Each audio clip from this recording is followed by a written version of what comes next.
El trabajo de parto es el proceso que conduce al nacimiento.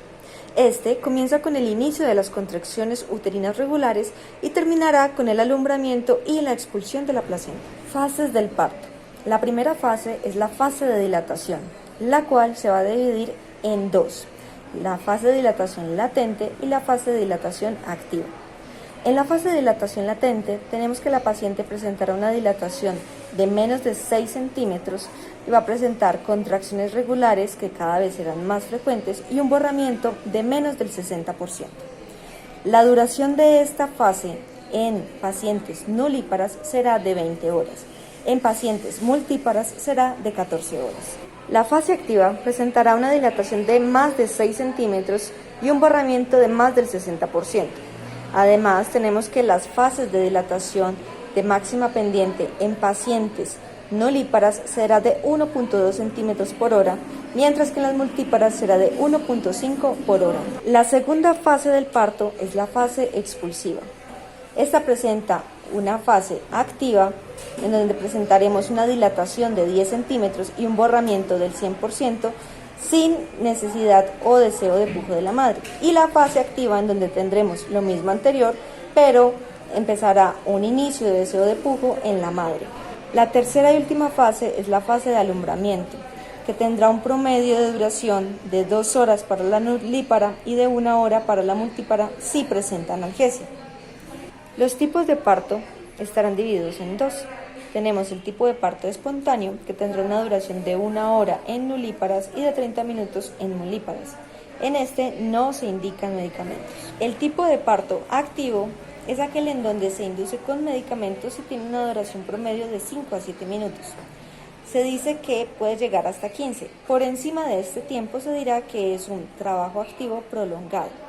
Si la paciente dura más o llega a 30 minutos, se dirá que presenta una placenta retenida. Los mecanismos del parto son la situación fetal, que es la relación del eje largo del feto con el eje de la madre. Entonces tenemos la situación longitudinal, la transversa y la oblicua, la cual la más frecuente es la longitudinal. También está la presentación fetal, que es la porción fetal que se encuentra en relación directa con el estrecho superior de la pelvis, y esta es capaz de desencadenar un trabajo de parto. Está la presentación cefálica, que tiene sus variedades de presentación según la actitud fetal. Entonces tenemos la cefálica de vértice, la cefálica sincipitial, la de frente y la de cara.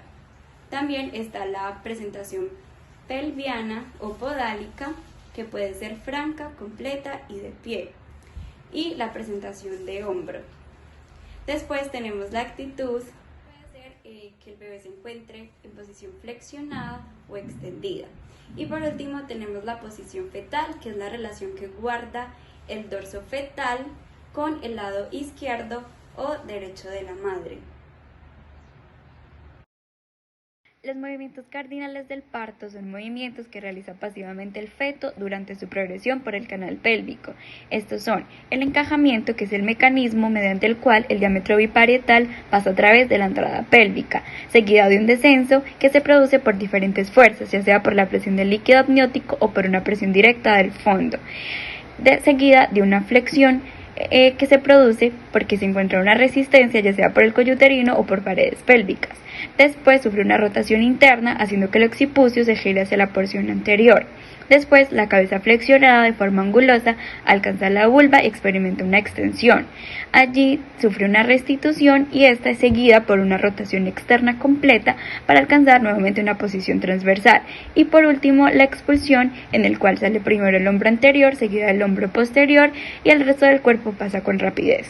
En cuanto a las maniobras de tensión de parto, vamos a tener en cuenta la de Ritgen modificada, que tiene una ventaja sobre la anterior, ya que protege el perineo tratando de disminuir o evitar desgarros perineales, y esto se hace mediante el control de la expulsión de la cabeza fetal y su extensión. Dentro de esta maniobra, primero vamos a esperar de que la cabeza fetal distienda la vulva y el perineo lo suficiente para abrir el introito vaginal, al menos hasta un diámetro de 5 centímetros o más. Se puede utilizar como tal una mano junto a una compresa para ejercer una presión anterrógrada sobre el mentón fetal a través del perineo hacia el coxis, y concomitante con la otra mano se va a ejercer presión superior contra el occipucio. Posterior a esta maniobra comenzamos a ayudar a que el feto realice los movimientos activos que necesita para lograr un buen alumbramiento, tomándolo de las estructuras duras de su cabeza como lo es mandíbula, ángulo mandibular y occipital, y realizamos una inclinación hacia abajo para ayudar a expulsar el hombro anterior y luego hacia arriba para expulsar el hombro posterior. Para la extracción de la placenta se realizan dos maniobras. La primera es la maniobra de Brandt-Andrews, la cual consiste en aplicar presión constante en hipogastrio con el fin de mantener firme el útero para evitar su inversión, mientras pinzo el cordón umbilical y halo, ejerciendo movimientos suaves hacia arriba y hacia abajo hasta que se aprecie la salida de la placenta. Luego continuamos con la segunda maniobra, denominada la maniobra de Dublín, la cual consiste en tomar la placenta con la mano y hacerla girar suavemente sobre su propio eje en sentido de las manecillas del reloj hasta que la placenta salga completamente. Y por último, debemos revisar la placenta y sus membranas y determinar que estén completas. Dentro de la fase de alumbramiento se encuentra la expulsión de la placenta. Existen dos mecanismos. El primero es el mecanismo de Schultz, que es el más frecuente. En este, el desprendimiento comienza en el centro desde su zona de inserción y la placenta es expulsada presentando su cara fetal. Posterior a la salida aparece el hematoma. El segundo mecanismo es el mecanismo de Duncan. La placenta se desprende por un hematoma retroplacentario, lateral o marginal, presentando un sangrado inicial y el descenso lateral de la placenta. En la salida se presenta la cara materna de la placenta. Existen dos planos que se pueden utilizar para determinar el grado de descenso del bebé desde la pelvis hasta el introito vaginal. Tenemos los planos de Hodge, que se dividen en plano 1, ubicado a nivel del promontorio del borde superior del pubis, plano 2, que viene por el borde inferior de la sínfisis púbica, que se extiende hasta S2, S3 o S3, S4. El plano 3 se ubica a nivel de las espinas ciáticas, que equivale al plano 0 según la escala de Lee, y el plano 4, que se encuentra en el borde del coxis. Los planos de Lee se ubican por centímetros. Su punto de referencia son las espinas ciáticas, que equivaldría al punto 0. Entre más alejado esté del introito vaginal serán negativas, y a medida que éste desciende y el bebé se aproxima al introito vaginal se tornarán positivas.